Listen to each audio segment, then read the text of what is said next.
Karena kita tidak mau perang, kita harus siap untuk perang. Kita tidak niat mengancam siapa, tapi selalu mereka ganggu kita. Pilihan dia dua, sama ada bertempur atau berunding.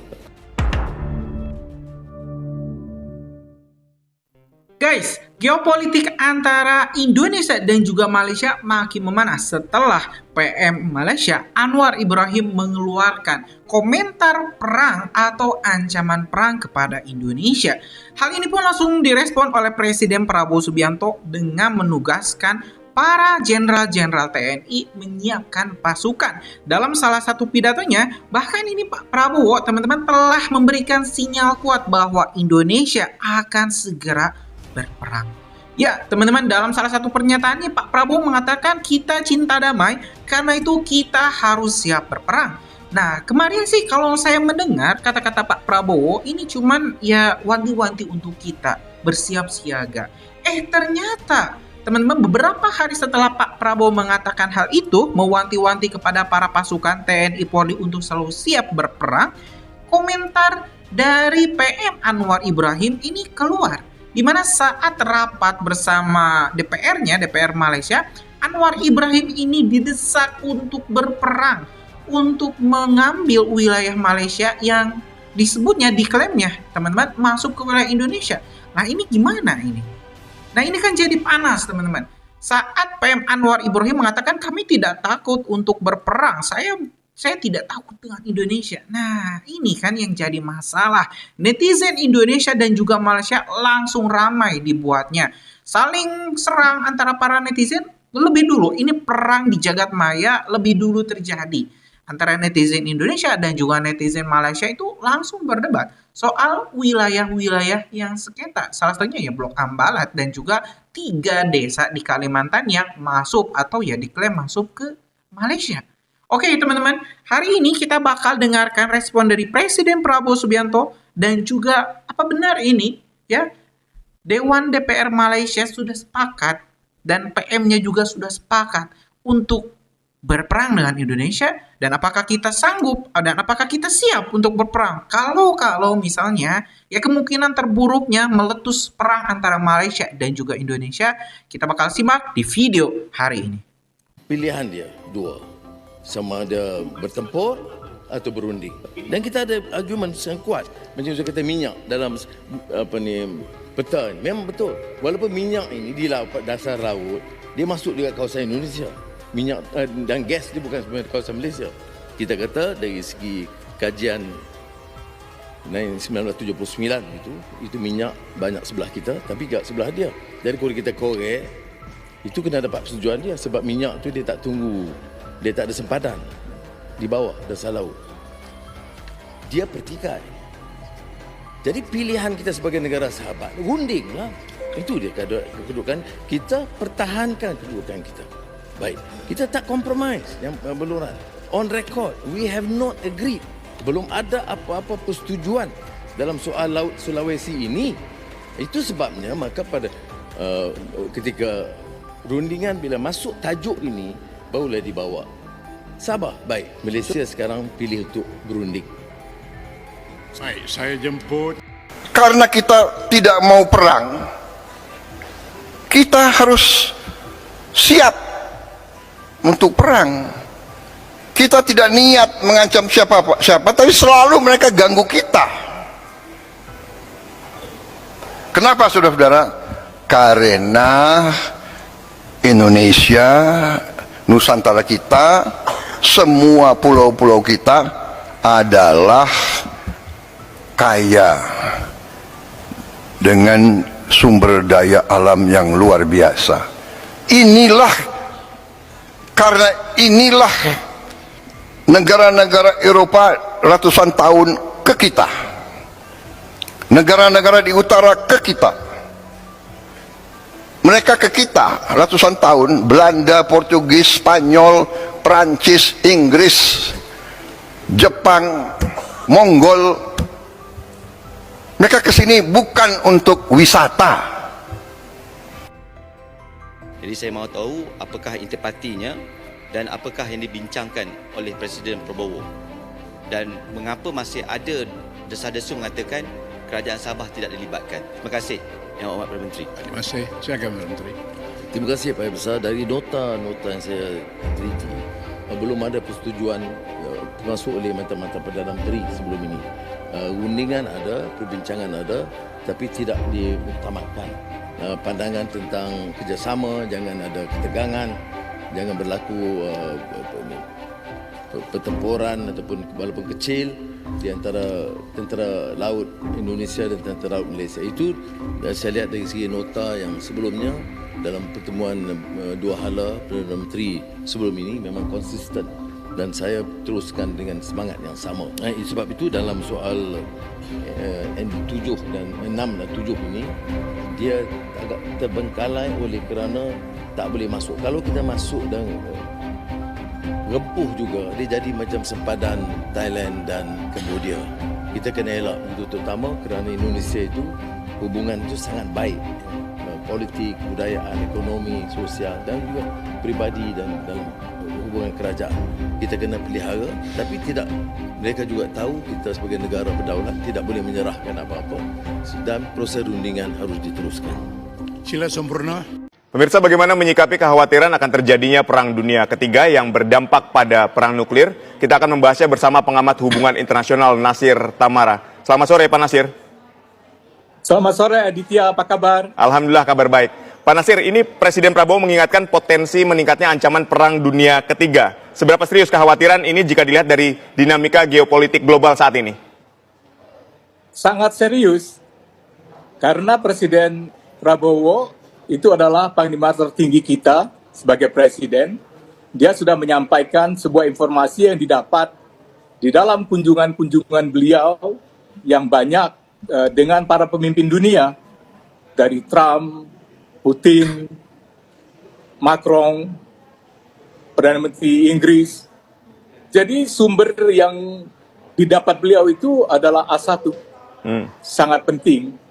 Dan saya percaya apa yang disampaikan itu harus menjadi perhatian kita semua. Karena kalau terjadi winter nuklir yang puluhan tahun seperti itu, kita tidak bisa membayangkan karena belum pernah kejadiannya. Pada Perang Dunia Kedua saja, di mana semua kecanggihan teknologi sekarang masih sangat sederhana, 50 juta orang yang meninggal. Apalagi kalau terjadi senjata nuklir yang digunakan.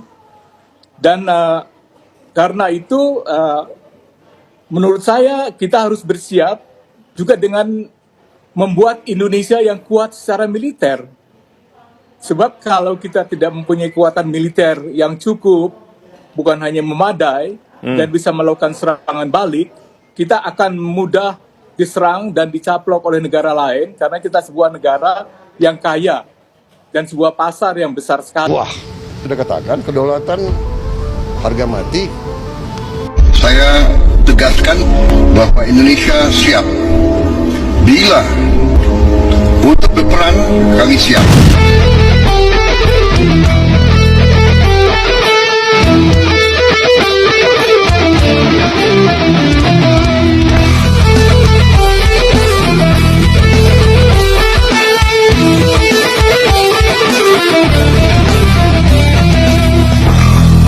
Bayangkan sebuah wilayah laut biru luas di Laut Sulawesi, bukan pulau, tapi blok perairan bernama Ambalat.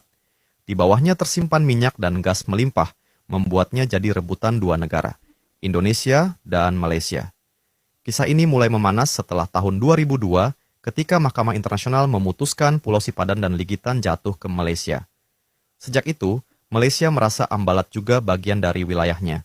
Tapi, Indonesia tak setuju. Berdasarkan UN Clause 1982, Ambalat tetap masuk dalam Zona Ekonomi Eksklusif Indonesia atau ZIAI. Perselisihan ini sempat memanas pada tahun 2005 sampai 2009, bahkan beberapa kali kapal perang kedua negara berhadapan langsung di laut.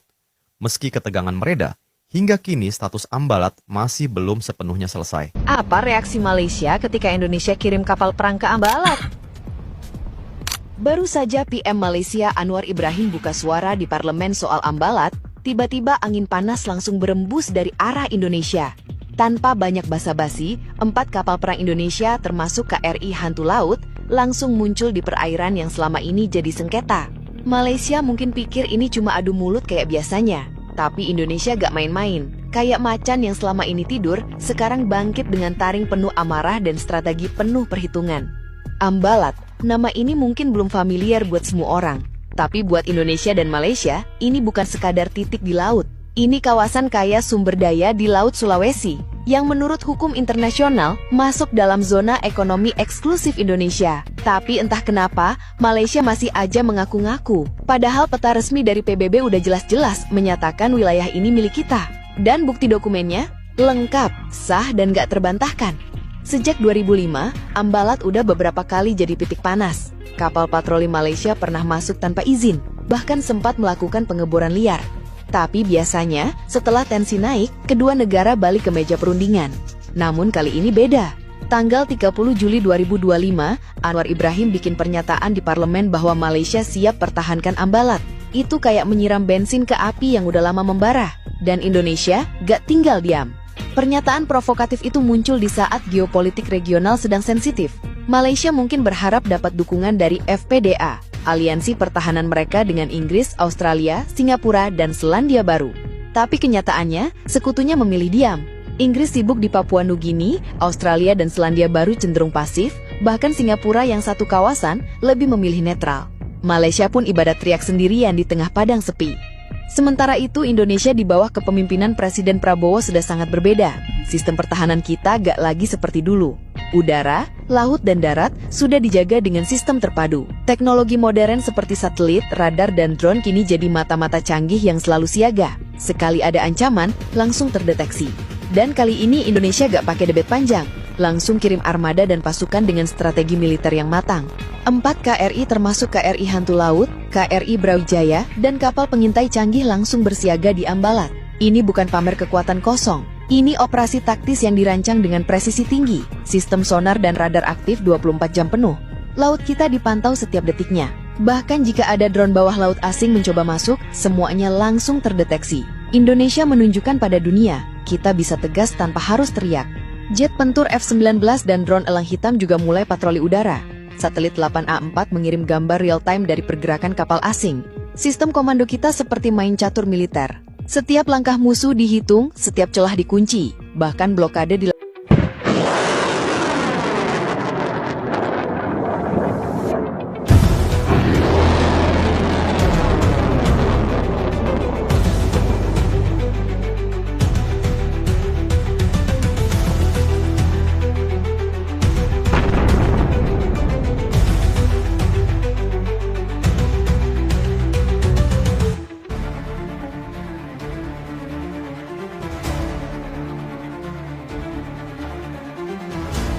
Laut Cina Selatan kembali bergemuruh. Dentuman rudal, ledakan torpedo, dan manuver kapal perang Malaysia menggema di tengah panasnya sengketa perbatasan. Di bawah bendera Christmas 28-25 dan Taming Sari 23-25, Angkatan Laut Diraja Malaysia memamerkan kekuatan penuh. Rudal Exocet MM-40 ditembakkan dari KD Lekiu dan KD Lekir. Rudal Exocet SM-39 diluncurkan dari perut kapal selam KD Tunku Abdul Rahman. Dan torpedo Black Shark melesat dari KD Tun Razak, untuk pertama kalinya dalam konfigurasi tempur nyata.